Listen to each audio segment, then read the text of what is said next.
Muy bien, vamos a comenzar con el tema número 67 de esta serie, El Mesías y su Iglesia.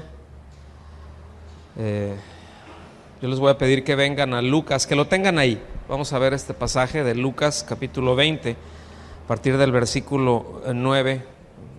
Ténganlo listo, no lo vamos a leer justo en este momento, pero el tema de hoy se titula No hay términos medios. Así, no hay términos medios. Subtítulo: ¿se le cree o se le desecha? El título es No hay términos medios, ¿se le cree o se le desecha? O sea, no hay más sopas, ¿verdad? No hay más opciones en cuanto al caminar con el Señor, en cuanto al abrazar la fe, al aceptarlo, al abrazarlo como el Mesías, precisamente, como el que nos ha redimido, el que vino a redimirnos. No hay más opciones. O sea, es eso. Hay algo que luego dentro de la iglesia, dentro del cristianismo actualmente, y no solo, eso es lo delicado que es dentro del cristianismo, porque en el mundo, cuando alguien le comparte, le hablas acerca de Jesús, te dicen: oye, pues qué bien, ¿no? Bien por ti, me da mucho gusto, qué bueno que hayas encontrado pues un camino, una mejor manera. Ese es en el mejor de los casos, ¿no? Ese es en el mejor de los casos. O sea, gente que tú le compartes y que te dice: pues bien por ti, ¿verdad? No, yo así, y que se ve a Jesús como una opción más dentro de un enorme abanico de posibilidades de cómo mejorar mi vida en esta tierra. O sea, como que se ve a Jesús de una manera en el que ¿qué puedo obtener de él? Pero convénceme. A ver, Jesús, convénceme. ¿Qué me puedes dar para hacer mejor la vida aquí? ¿Cómo me puedes mejorar la vida? Porque ahorita hay, el subjetivismo ha penetrado a la iglesia de una manera espantosa, ¿sí? Pero, o sea, ¿qué decir de precisamente cuando no se abraza al Señor dentro de la iglesia o de la llamada iglesia, y que solamente se le tiene, repito, como una opción para mientras algo pasa? ¿Qué de eso? Cuando nosotros vemos la palabra y de alguna manera estos últimos temas, ya estamos entrando en la recta final del Evangelio de Lucas, pues vemos esto, que el Señor, como dice el proverbio, 53,000, les pone de a peso los tomates. Viene y les dice esto, no hay términos medios. Aquí en este caso, en este pasaje, los principales sacerdotes, los escribas, los ancianos, fueron los primeros en atacar, en llegar y golpear. Y acuérdense que ellos venían esgrimiendo desde la purificación del templo. Ya ahí lo traían en ojeriza, desde antes. Pero ya en esos días, acuérdense que aquí ya está entrando a un desenlace, ¿sí? Aquí hay un clímax. ¿Qué autoridad tenía él, verdad, para estar haciendo eso? ¿Se recuerdan que vimos eso la semana pasada? O sea, el cuestionarlo: ¿y tú por qué haces eso? ¿Quién te dio esa autoridad? Estoy recapitulando, ¿no?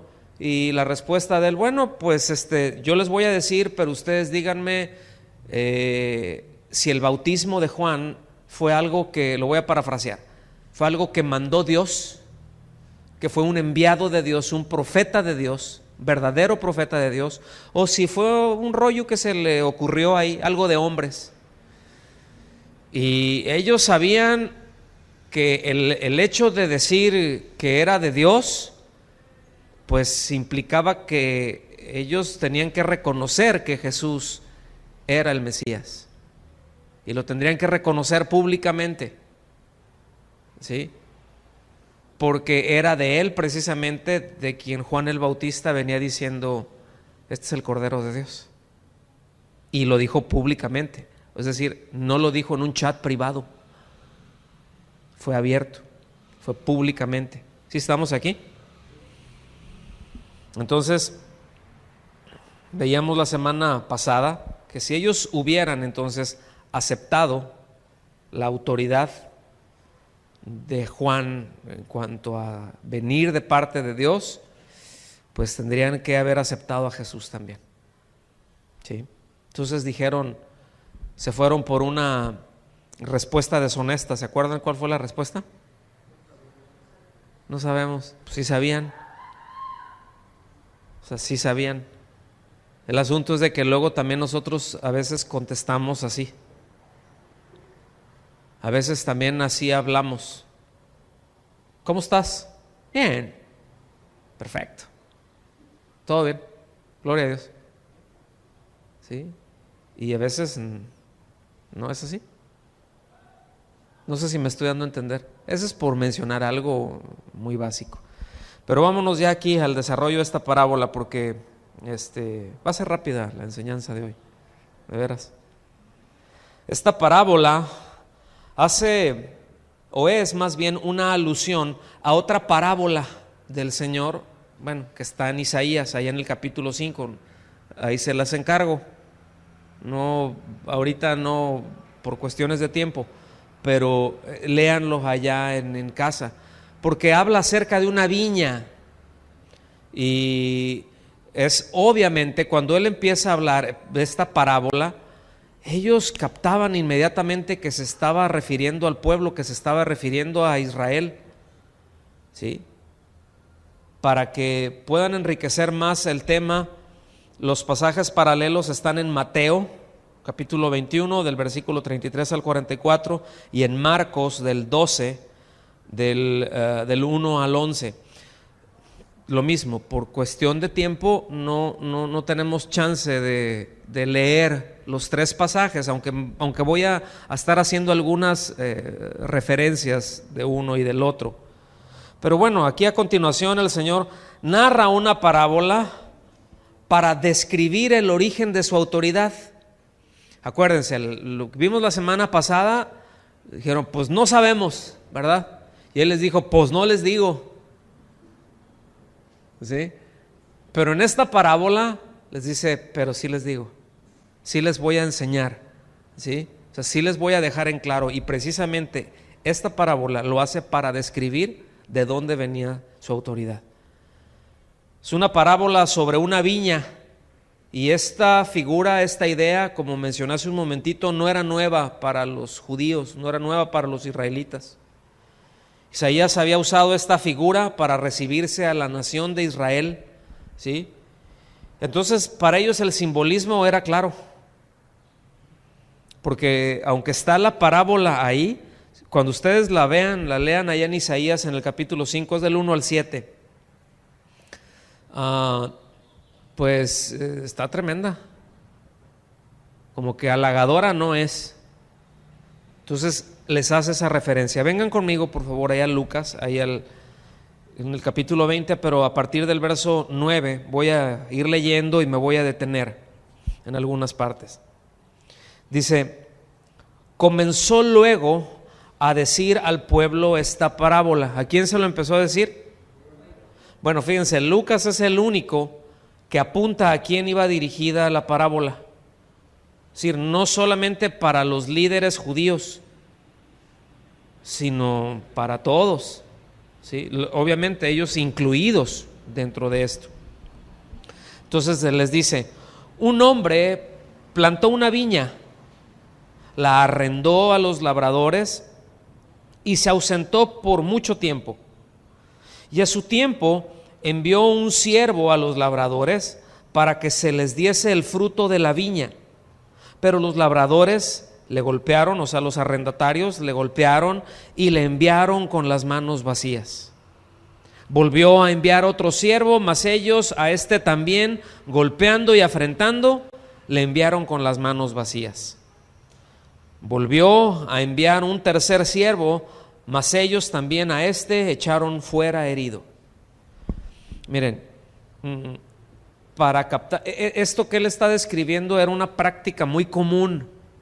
Es decir, había muchos terratenientes, había gente que tenía muchas o que tenía propiedades muy grandes, ¿verdad? Y que pues ellos vivían en otro lugar y les arrendaban sus tierras, como el de esta parábola. Entonces generalmente la renta no la pagaban con dinero, sino había una participación, generalmente era con especie, ¿sí? Entonces no es de cuánto me vas a cobrar aquí por estas 2 hectáreas, ¿no? No, o sea, fíjense cómo él plantó la viña. O sea, no les dejó la tierra y hagan ustedes lo que quieran y de lo que salga de ahí me dan. No, dejó ya, ahora sí que el aparato productivo, pues, ¿no? De ahí estaba ya y repito, normalmente fuera vides o fuera lo que sembraran, era en especie lo que recibían. Entonces, por un lado habían distintos riesgos, porque iban por un porcentaje. Entonces, por un lado, los que estaban arrendando, pues ellos tenían que trabajarle, pero no dependía de ellos nada más que hubiera una buena cosecha o no. O sea, yo creo que todos sabemos, sobre todo los que crecimos en zonas donde hay mucha siembra, que hay veces ya está a punto de cosecharse y una llovida les echó a perder, o una helada, y es muy riesgoso, ¿sí me explico? Y llega a ser muy riesgoso. Entonces, bueno, eso es por un lado, eso era por la parte de los arrendatarios, pero por el otro lado también el dueño de la viña pues se la jugaba, porque tenía que confiar en la honestidad de esta gente, ¿sí?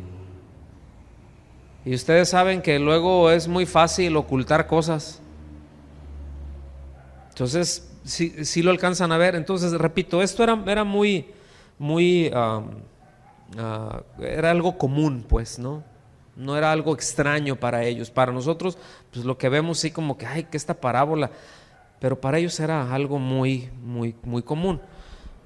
Yo les dije que estaba en Mateo también y en Marcos, en los pasajes paralelos, y Mateo frecuentemente mezcla y simplifica detalles, ¿sí?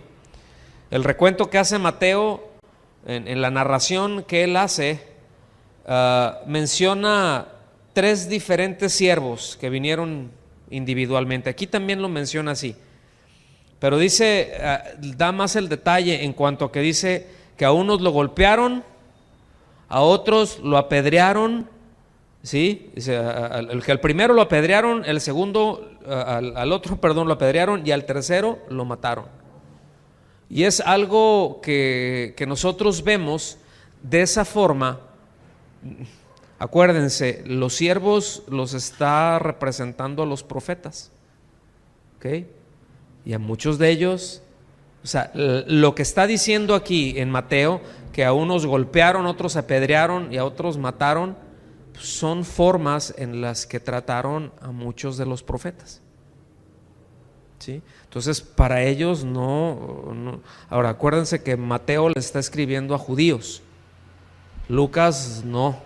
Lucas está más enfocado, está dirigido a un gentil, de hecho, ¿no? La carta está dirigida, o el libro está dirigido a un gentil. Entonces esto, repito, correspondía el tratamiento que muchos de los gobernantes judíos le dieron a los profetas. Y ellos así como que, a ver, estás hablando de viña, estás diciendo esto y como que nos estás tirando muy feo, Jesús, te estás viendo muy atrevido.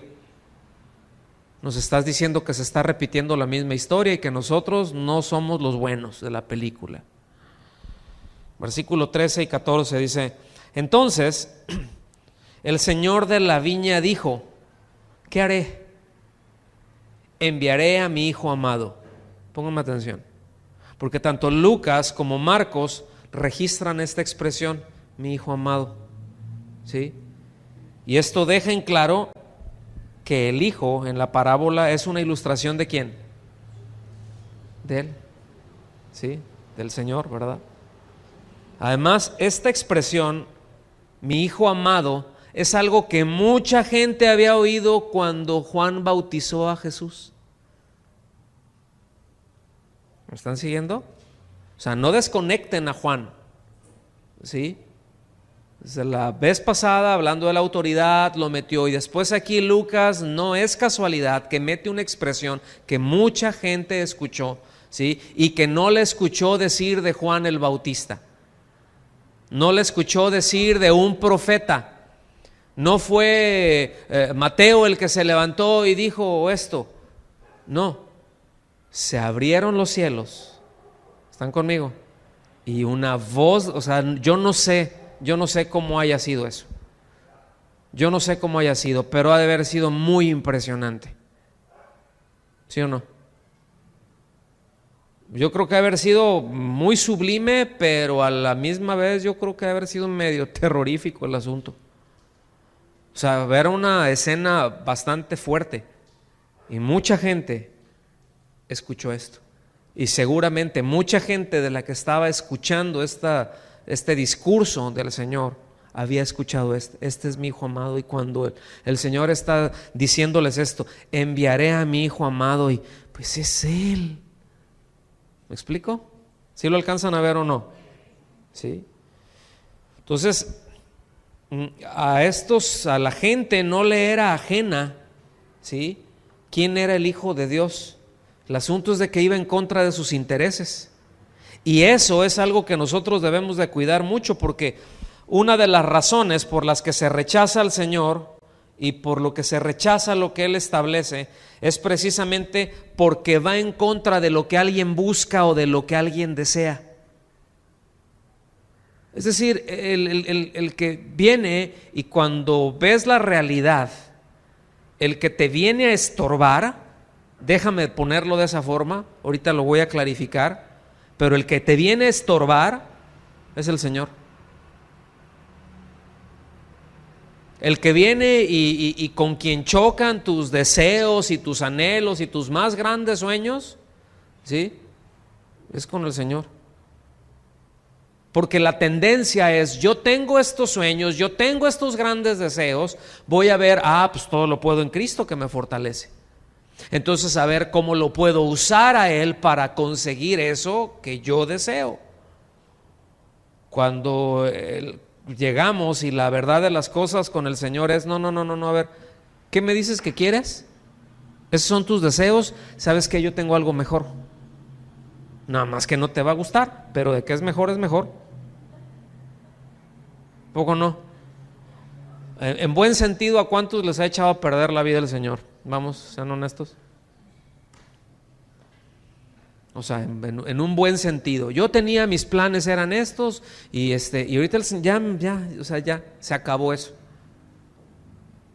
Pero qué descanso saber que estoy caminando en la voluntad de Dios, en lo que estemos haciendo. Qué descanso.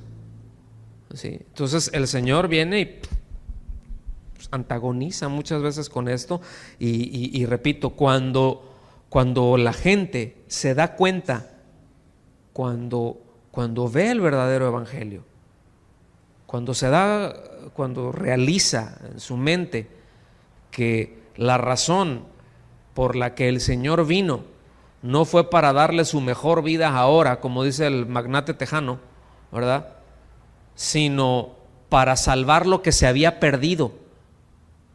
¿Estamos? Para librarlos de la condenación a todo aquel que cree. Ya como que el asunto es, bueno, pues no estoy tan seguro de querer seguirte, Señor, porque resulta que en ese tú me salvas y yo te sigo, hay tremendas demandas, porque el Señor hace demandas. ¿Sí? El que quiere seguirme, ¿qué tiene que hacer? Niéguese a sí mismo, ¿sí? Tome su cruz.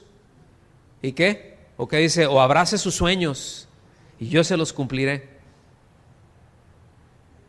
Ahora, nosotros decimos la cruz, sí, tomar la cruz, y lo vemos, o sea, miren, en nuestra mente, no sé si decirlo de esta forma, pero en nuestra mente religiosa, en nuestro concepto cultural incluso, cuando nosotros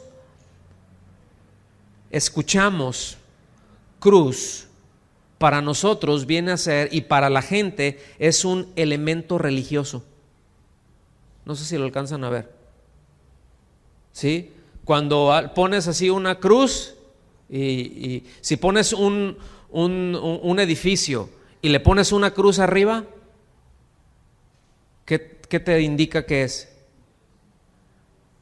Pues, o quién sabe, o a lo mejor los albañiles lo pusieron ahí, ¿verdad? Ayer fue el día de los albañiles. Pero te indica cristianismo, te indica una religión. No sé si lo captan esto. Bueno, cuando el Señor y para el Señor y en los tiempos del Señor, la cruz no era un elemento religioso. La cruz era un elemento de muerte. La cruz era un elemento de ignominia, de castigo, de renuncia, de dolor.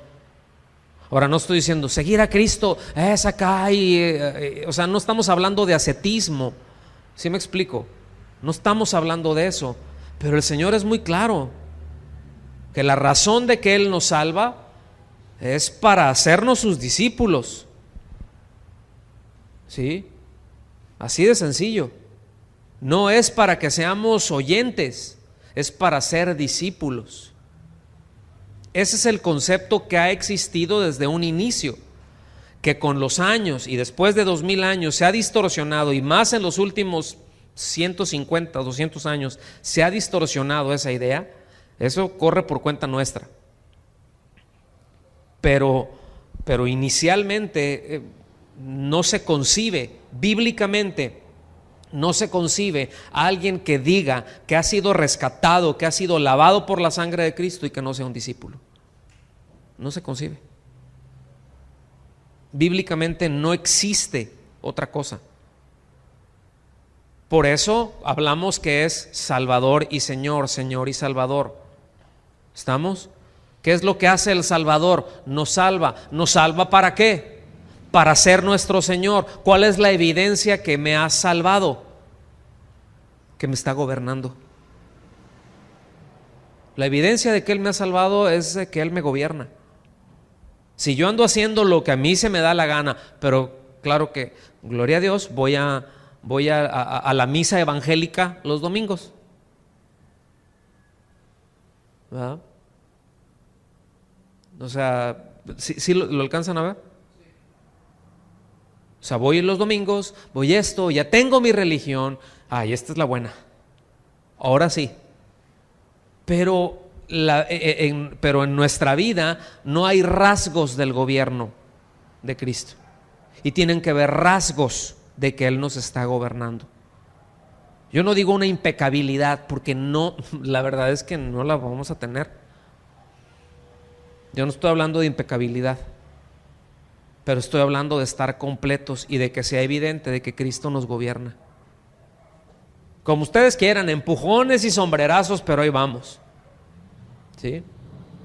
Ahí vamos creciendo, vamos avanzando, aprendemos, nos resbalamos, tropezamos, pues para arriba. Ahora sí que nos tropezamos, pues arriba corazones, ¿no? Y a seguir avanzando. ¿Sí lo alcanzan a ver? Y dice el Señor, quizá cuando le vean a Él, o sea, a su Hijo amado, le tendrán respeto. Mas los labradores, al verle, discutían entre sí diciendo: este es el heredero, venid, matémosle para que la heredad sea nuestra. Ahora, ellos parece que daban por sentado, voy a hacer dos comentarios aquí con esta parte, porque para ellos el hecho de que el hijo viniera, que era el heredero, ¿qué es lo que implicaba para ellos? Que el dueño de ahí ya había muerto, porque se la quitamos y ya pasa a ser de nosotros. Ahora este es el dueño, vamos a matarlo, ¿sí? Y hay aquí, miren, hay una intensidad aquí bien tremenda.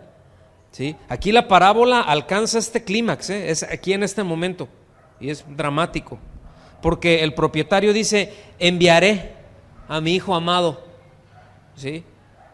Entonces yo creo que, yo quiero, más bien no creo, quiero pedirles que vean el sentimiento que está ahí. O sea, como padre, este es mi hijo amado, ¿sí? Y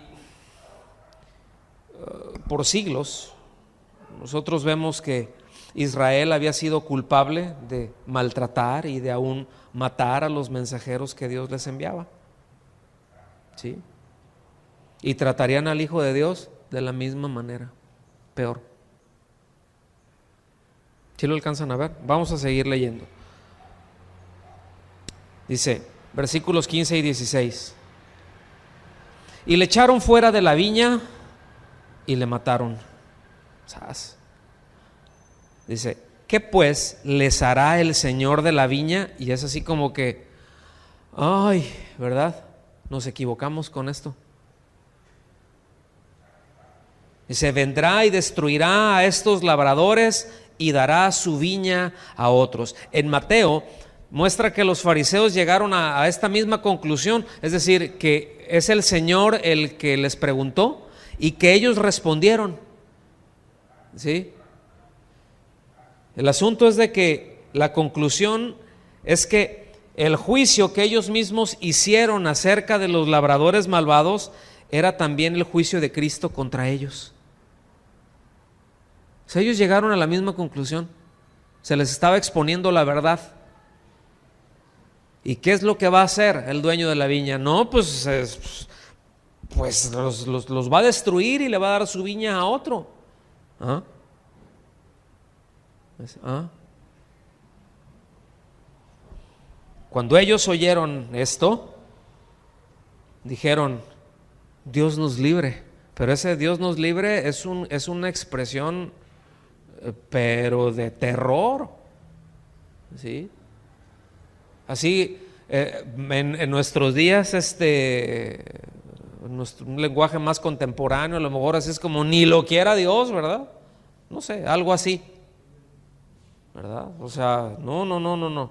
Aquí la pregunta que él hace en el versículo 15, él la contesta ahí en el versículo 16, pero así, ¿verdad? Sin darle respiro. El asunto es de que aquí la multitud respondió con una declaración muy, muy fuerte, repito, Dios nos libre. De hecho, Pablo lo utiliza varias veces ahí en Romanos, es la expresión, ¿sí? Porque aquí el sistema judío se iba a hacer a un lado porque los líderes religiosos rechazaban a Jesús. Nosotros entendemos y sabemos que el judaísmo como tal cesó en cuanto al ofrecimiento de los sacrificios. ¿Sí están de acuerdo con eso? No quiere decir de que no hay judíos que practiquen el judaísmo. Se sigue practicando, pero no hay sacrificios. No hay, ya no hay todos los rituales del sacerdocio levítico. Ya no hay nada de eso. Ahorita se está preparando todo esto para el nuevo templo, pero eso es otro asunto, ¿sí? Algunos eruditos pues dicen que, o concluyen que lo que el Señor aquí les estaba anunciando era acerca de la destrucción de Jerusalén, que vino posteriormente, ¿no? Con el emperador, más bien con el general Vespasiano, ¿no? Que fue y les dio, con Vespasiano y el general Tito, perdón, que les puso una tremenda recia, horrible. No es concluyente, puede ser, pero no es concluyente, ¿sí? Entonces, fíjense bien, versículos 17 y 18, porque ya les dije que hoy iba a ser cortita. Déjenme sorprenderlos. Versículo, pero todavía falta para que los termine de sorprender, Violeta, entonces tranquilos. Dice, pero él mirándolos dijo, ¿qué pues es lo que está escrito? Pónganme atención. Al ver esto, al ver la parábola, al decir la parábola y al llegar a una conclusión, yo quiero que noten a dónde los lleva el Señor. ¿A dónde los llevó a reflexionar? ¿En qué cosa? ¿Qué dice la Biblia? ¿Qué dicen las Escrituras? Los llevó a las Escrituras.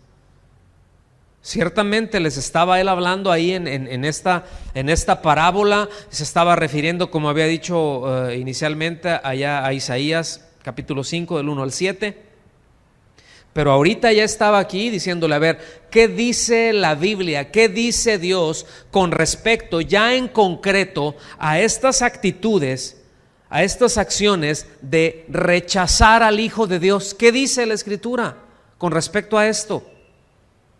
¿Sí lo alcanzan a ver? Porque la Biblia habla de ese tiempo y habla de qué es lo que ocurre cuando se rechaza al Hijo de Dios. Y era aquí precisamente lo que proféticamente estaba ocurriendo, ¿sí? Pero él mirándolos dijo, ¿qué pues es lo que está escrito? Y dice, la piedra que desecharon los edificadores. Aquí el verbo significa rechazar, ¿sí? Pero rechazar, o sea, de desecharon es rechazar, pero que rechazaron después de examinarlo, ¿sí? Quiere decir declarar inútil. ¿Lo ven? Es así como que, a ver, esto ya lo vi, no, esto no sirve, lo rechazo. Es como, a lo mejor como un albañil a veces, ¿no? Que está, haciendo alguna barda, a veces de piedra, ¿no? Aunque no es esa lo que está refiriendo, pero luego agarra una piedra, ¿no? Y le da tas, 2, 3 ahí, y como que la ve y ve, no, esto no encaja. ¿Y qué es lo que hace? La rechaza, le es inútil para eso. Entonces fíjense, dice, la piedra que desecharon los edificadores, o sea, los constructores dijeron, esta es una piedra inútil. Esta es una piedra que no sirve. Ya la examinamos y no es por aquí. Dice, ha venido a ser cabeza del ángulo. Es decir, esta piedra se refiere a la piedra angular del edificio o a la clave de un arco. Todos conocemos lo que es un arco, ¿sí o no? Esta construcción, así. De hecho, en arquitectura, bueno, es el arco romano, pero tiene lo que es la piedra angular, que es una piedra chiquita que está en medio, ¿sí? Y que es la que soporta la fuerza del arco. Es decir, el arco es una maravilla en la arquitectura, soporta muchísimo, pero lo que soporta no es todas las demás piedras, sino es la piedra de ángulo, es decir, la que está en medio. ¿Por qué? Porque se hace presión de un lado y se hace presión del otro, y cuando le ponen peso arriba, eso carga hacia adentro y toda esa fuerza la recibe la piedra de ángulo. Tú agarras y quitas esa piedra de ángulo y todo se viene abajo, así como el Jenga, ¿no? A mí me llamó mucho la atención, bueno, si nosotros vemos las pirámides, y no, es que las de Egipto, no, aquí en México tenemos unas buenísimas. Hay unas pirámides en Oaxaca, a lo mejor Nachito y Laura se van a acordar de ellas cuando fuimos, en Mitla, ¿se acuerdan de Mitla? Porque pues ahí están todavía, y son unas piedrotas, y escuchen bien, están nada más acomodadas, no tienen cemento. No tienen nada que los aglutine. Es nada más el acomodo, son ángulos que tienen donde están. Porque esa zona es sísmica. Entonces no importa, ya tiembla y ahí están. No se cae. Los emplastes, una parte de ahí todavía hay emplastes originales. Que 2 que 3 brutos llegan y le ponen, aquí estuvo Juan de las Pitayas, ¿verdad? Dices, no inventes.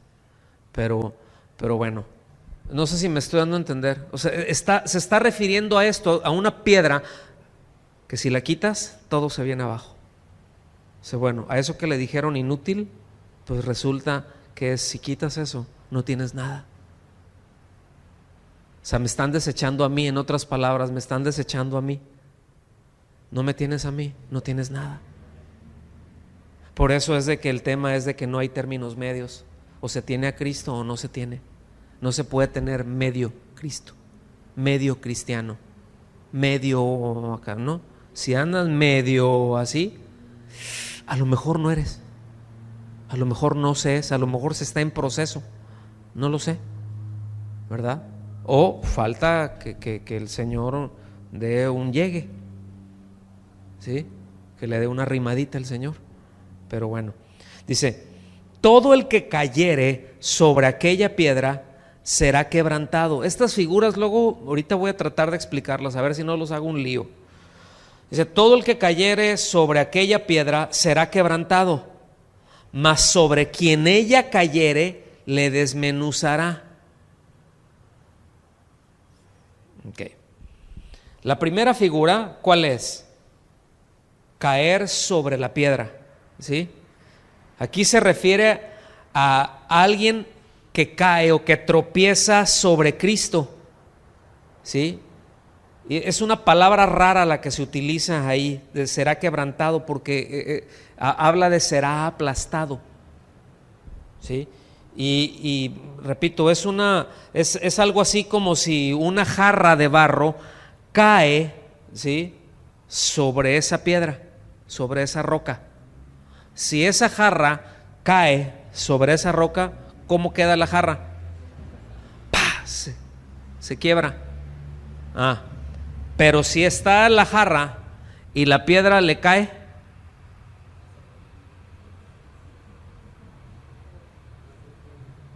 ¿ya lo vieron? Es decir, lo primero está hablando de que caigo sobre Cristo, y caigo sobre Cristo y me quiebra, me rompe, ¿sí?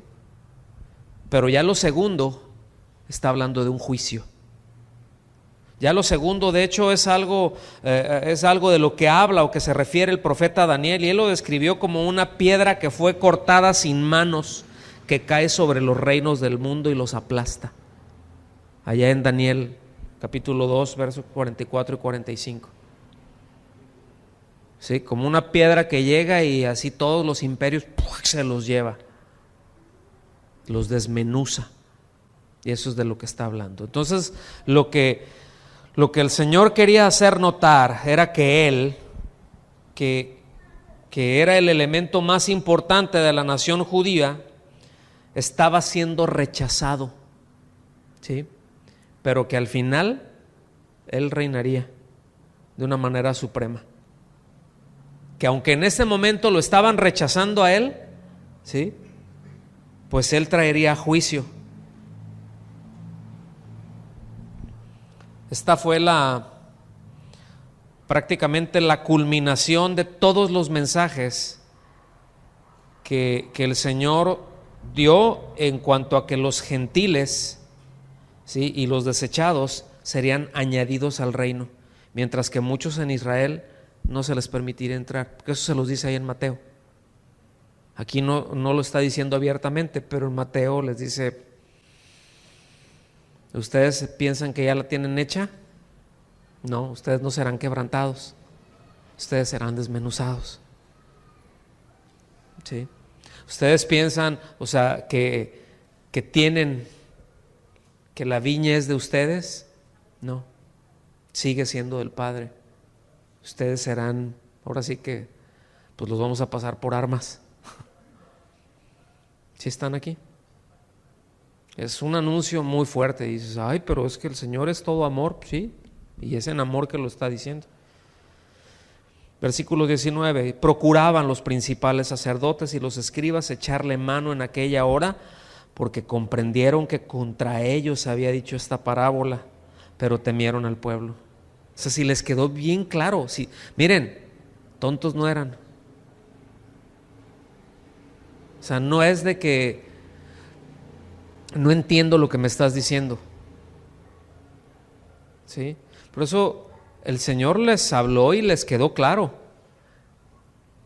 Y eso a nosotros nos debe de enseñar a que el Evangelio tiene que hablarse de una manera clara, tiene que exponerse con claridad, ¿sí? Escuchen bien, el Evangelio debe de ser entendido. ¿Estamos? Porque el entendimiento del Evangelio apela a nuestra voluntad. ¿Ok? Apela a nuestra voluntad. Entonces debe de ser entendido, debe de quedar en claro. Y debe de quedar en claro de que no hay más que dos sopas, ¿sí? O lo abrazas o sopas. ¿Sí? Que no hay términos medios, que lo abrazas o lo rechazas. Así de sencillo. Y dentro de esta gente, dentro de esta multitud, hubo quien abrazó, pero obviamente hubo quien creyó. Perdón, quien rechazó. Hubo quien creyó y hubo quien rechazó. Los principales sacerdotes y los escribas, ¿verdad? Ellos, repito, ellos comprendieron. Les quedó muy claro de lo que el Señor estaba hablando. Sí. Pero en ese momento prefirieron no echar mano. En ese momento dijeron, vamos a esperar. Ahorita no es, ¿verdad? Pero estaban, que híjole, yo creo que nomás porque allá no había aguacate, si no ahí se hubieran torcido todos. Entonces en su enseñanza, esta es una de las parábolas más ricas. Vamos a ver algunos puntos. Estamos entrando así en una especie de conclusiones. Pero nos dice ciertas cosas, fíjense bien. Esta parábola podemos extraer enseñanza que nos dice con respecto a nosotros, con respecto a los hombres. Uno de ellos es de que nos habla del privilegio humano. Como seres humanos, como personas, ¿verdad? Al hombre pues no plantamos la viña del Señor. Nosotros no hicimos nada, Él lo hizo todo. Él plantó la viña. Y sin embargo, es como si fuera suya. Vamos a regresar allá a la parábola. Ellos no plantaron la viña, no era de ellos la tierra. Sin embargo, ellos la trabajaban y vivían ahí y la disfrutaban como si fuera de ellos. Esta es una parte, ahorita vamos a ver otro aspecto. ¿Sí? ¿Sí quedó claro eso? O sea, el dueño aquí no los hacía trabajar con látigo. Él se marchó. Le dijo, ustedes son responsables, pero me van a dar cuentas. ¿Sí? Les dio libertad. ¿Sí lo alcanzan a ver o no? Nos habla también del pecado humano, ¿verdad? ¿En qué consistió el pecado de estos arrendatarios? A ver, que corre el hámster. ¿Sí? ¿En qué piensan ustedes que consistió el pecado de estos arrendatarios, de estos labradores que le rentaron la viña a este señor? ¿Cuál fue su pecado? El rechazo a los enviados, sí, eso fue algo que se ocurrió, pero ¿qué fue en sí? ¿Mande? Querer ser los dueños, sí. Pues básicamente es que se negaron a darle al dueño, escuchen bien, lo que al dueño legalmente le correspondía. ¿Ok? Lo que legalmente le correspondía. Por eso, pónganme atención. Yo el domingo comenté esto, lo he dicho en otras ocasiones. Dios no es legalista, pero Dios es legal. Y todo lo que Dios hace, lo hace en un perfecto marco de legalidad. ¿Sí? No es ningún arbitrario. Todo lo que el Señor hace, lo establece en un marco legal, en donde Él es el supremo, por supuesto, y donde Él es el soberano, pero aún dentro de esa soberanía no está por encima de la ley. Escuchen bien, pónganme atención a esto que les voy a decir. Y no está por encima de la ley a tal punto que envió a su Hijo a morir en una cruz. De ese tamaño es legal Dios.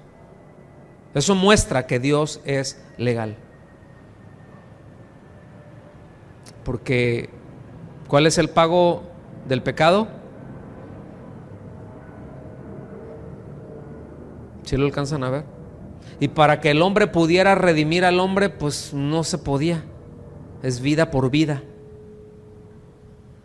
Pero para que uno pudiera reconciliar a todo el que cree con Dios, pues tenía que ser una vida cordero sin mancha, sin defecto. ¿Sí?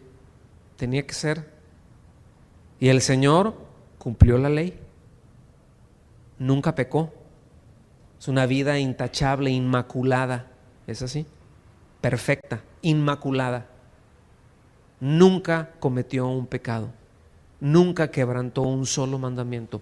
Nunca. Quebrantó un montón de tradiciones de los ancianos. Eso sí, pero eso es aparte.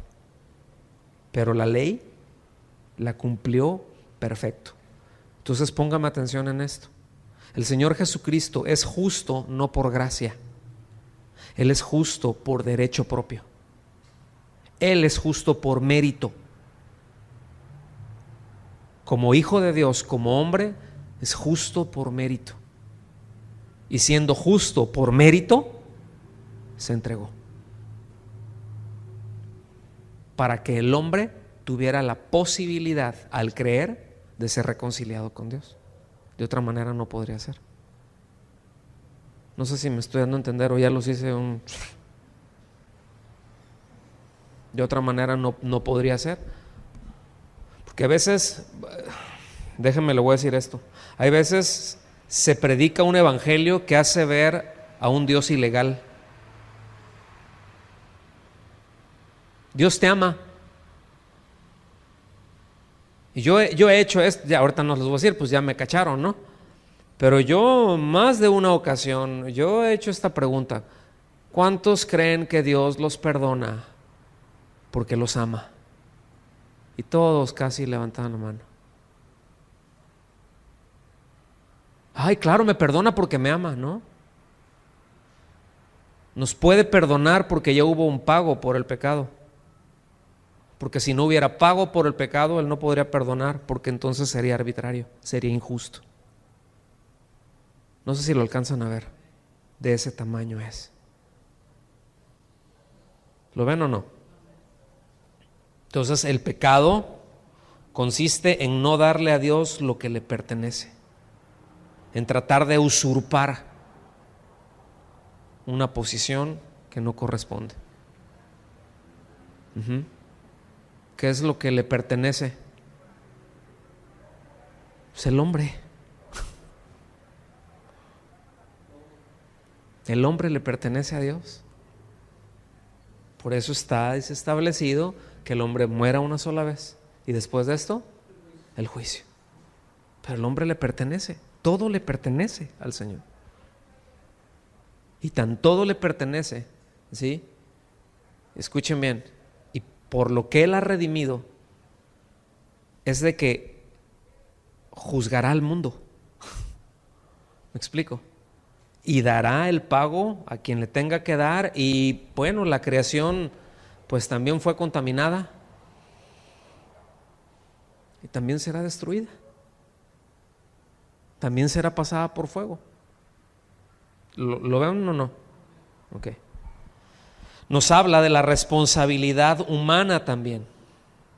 O sea, esta parábola nos enseña acerca, otra vez, número uno, del privilegio del ser humano, nos habla del pecado del ser humano, pero también de la responsabilidad que tenemos, ¿verdad? Los arrendatarios pudieron actuar con la libertad mucho tiempo, pero tenían que llegar el ajuste de cuentas. Si tarde o temprano el ser humano va a entregar cuentas. El señor de la viña va a decir: entrégame lo que es mío. No, pues no lo tengo. Pues juicio caerá sobre él. ¿Lo alcanzan a ver? Eso es lo que nos enseña esta parábola. También nos dice cosas y nos enseña cosas acerca de Dios. Esos 3 puntos nos los da acerca de los hombres, pero también nos enseña cosas acerca de Dios. Nos habla, número 1, yo creo que todos vamos a decir amén. pero nos habla de la paciencia de Dios. Porque el Señor de la viña no les cayó a palos a los arrendatarios a la primera. A lo mejor cualquiera de nosotros hubiera hecho eso, ¿no? Ahí les mando a mi mensajero y veo que llega con un ojo morado y llega todo. A ver, ¿qué pasó? No, vámonos sobres. ¿Ustedes se acuerdan de David? Cuando del rey David, cuando un hombre, él les protegió a su gente. Su esposa se llamaba Abigail, que terminó siendo esposa de David, ¿sí? Pero que David lo protegió a su gente y estaban en huida ellos. Entonces le dijeron, oye, mandó un mensajero y le dice, oye, pues dice David que si nos dan algo de comida, que si nos dan ahí para un lonchecito para el camino, ¿sí? Pues algo de carnita y algunas cosas, agua y todo, pues para poder, pues somos un puño. Y dice que este cuate Nabal, que dijo, ¿quién es David? Y cuando fueron y le dijeron, oye David, pues fíjate que dice que si tú, ¿qué onda? Que quién eres, ¿sí? ¿Se acuerdan cuál fue la reacción de David? Dijo, dice, hoy no va a quedar hombre vivo en ese lugar, los vamos a acabar, así que ustedes quédense acá y todos los demás agarran sus espadas, vámonos. O sea, pónganme atención, él estaba dispuesto a hacer una masacre, el dulce cantor de Israel. ¿Lo alcanzan a ver? Y Abigail salió al encuentro, al camino, por ahí hizo un atajo, ¿verdad? Y pues bien astuta esta señora, dijo, no, pero dice, ¿sabes qué? No cometas eso, o sea, libra tu alma. Pero esto fíjense cómo nos muestra qué diferentes somos. Estábamos hablando de un hombre conforme al corazón de Dios, nomás para que, yo sí tengo aguante, yo soy paciente, reaccionamos. Pero Dios no. Qué bueno, ¿no? ¿No le dan gracias a Dios por eso? Nos habla también del juicio de Dios, ¿verdad? Que los labradores creyeron que ellos podían contar con la paciencia ahí del dueño, pero como que por siempre, y después pues que no iba a pasar nada, ¿sí? Que no iba a pasar nada a fin de cuentas. Pues va a ser paciente, ya nos aguantó, ya le dimos su tremenda golpiza, ¿verdad? Acá a sus siervos, no va a pasar nada. Pues mira, va a decir, ya mejor me quito de problemas y ahí que se queden ellos, ¿no? Nos habla que el Señor es justo, que Dios es justo. Pero también la palabra o esta parábola nos dice un par de cosas con respecto al Señor, que Él sabía lo que iba a suceder, ¿sí? Que cuando el Señor no fue a Jerusalén, escuchen bien, abrigando la esperanza así de a ver si evito la cruz, algo puede pasar a última hora. No, ya iba bien determinado, ya iba bien definido, ¿sí? Ya sabía a lo que iba. ¿Sí lo alcanzan a ver? Sin embargo, esto nos enseña que Él siempre estuvo seguro de la victoria. ¿Se fijan? Sí, el trago va a estar fuerte, pero la victoria es segura, ¿sí? Pues nosotros podemos descansar en eso, conociéndolo y teniéndolo a Él, podemos descansar en esto. Esto nos enseña a conocerlo. Él no dudaba, Él no estaba así, escuchen bien, como hijo de Dios y como el hijo del hombre, no estaba así como que, híjole, no sé. O sea, nunca hubo una duda, nunca pecó. Qué grueso nuestro Señor, qué tremendo, ¿a poco no? No, yo pensé que iban a decir, amén, y no se quedaron acá así. No, Él muestra, el tercer y último punto, ¿verdad? Él muestra ahora sí que sus credenciales como hijo de Dios de una manera irrefutable. ¿sí? Conscientemente él se separa de lo que es la sucesión de los profetas. Es decir, en esta parábola él deja claro, hey, yo no soy uno de los profetas, yo soy el Hijo de Dios, yo soy el amado. ¿Sí? Porque son conceptos que la gente tiene, pero lo dejó muy clarito. Ustedes se recuerdan, ¿no? Con Pedro. Bueno, no, Pedro fue el que contestó, pero les preguntó a todos, oigan, muchachos, ustedes ya que han andado por ahí, ya fueron, estuvieron ministrando, predicaron, aún echaron fuera demonios, sanidades, lo hicieron en mi nombre. Muy bien, muchachos, ¿quién dice la gente que yo soy? Y la gente tenía sus propias ideas con respecto a quién es Jesús, ¿cierto o no? No, pues, y miren, todas las ideas que tenían, nadie lo comparó con nadie malo, al menos no fue lo que se manifiesta cuando le contestaron a él ahí.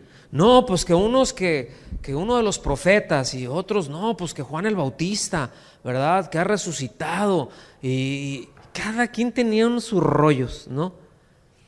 Y la pregunta es, ¿y ustedes quién dicen que yo soy?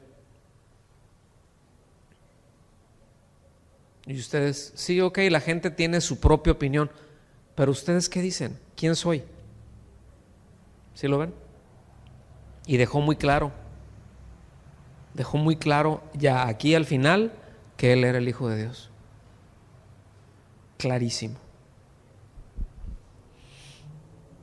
La enseñanza, entonces, ya final,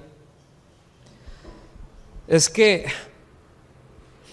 o la última conclusión, es que tanto la enemistad con Dios como la apatía son respuestas incorrectas a Cristo.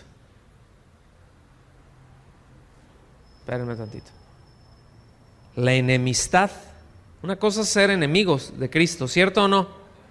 O sea, te rechazo, pero también hay apatía, no doy respuestas.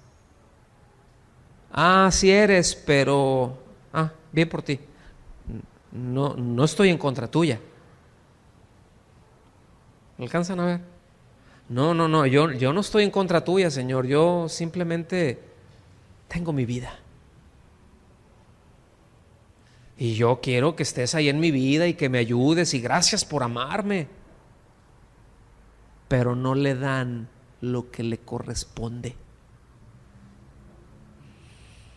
Todos aquellos que son culpables de cualquiera de estas cosas, pues están en peligro de que Dios les dé su arrimada, que les dé su lleguecito.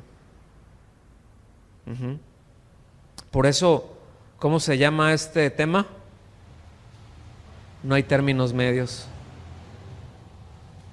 No hay términos medios. ¿Estamos con el Señor? ¿Cómo vamos a estar con Él? Pues con todo, mis amados. Esa es la invitación. Eso es lo que el Señor está diciendo. Lo que el Señor demande de nosotros es perfectamente legal. ¿Está bien? Lo que el Señor demande de nosotros es perfectamente legal.